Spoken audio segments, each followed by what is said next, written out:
ಆಗಮನ, ಮೃತದೇಹ ಕಂಡು ಪತ್ನಿ ಪುತ್ರ ಕಣ್ಣೀರು.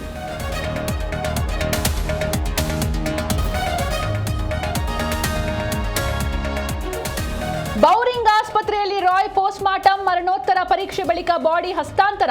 ಕಾಸಾ ಗ್ರ್ಯಾಂಡ್ನಲ್ಲಿ ಅಂತ್ಯಕ್ರಿಯೆ ಸಾಧ್ಯತೆ.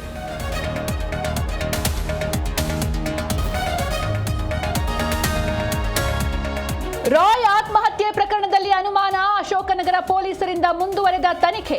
ಸರ್ಕಾರದಿಂದ ಸಿಐಡಿಗೆ ಹಸ್ತಾಂತರ ಸಾಧ್ಯತೆ.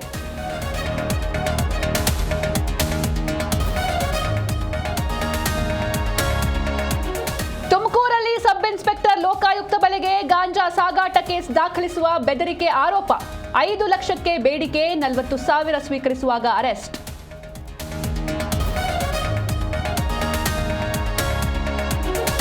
ನನ್ನ ಆಹಾರ ಪದ್ಧತಿ ಬಗ್ಗೆ ಮಾತಾಡಲ್ಲ, ನಾನ್ ವೆಜ್ ತಿಂತಾನಂದ್ರೆ ಓಕೆ, ಜಾತಿ ತಂದಿದ್ದು ಯಾಕೆ? ನನ್ನ ಆಹಾರ ನನ್ನ ಚಾಯ್ಸ್ ಎಂದ ಡಾಲಿ.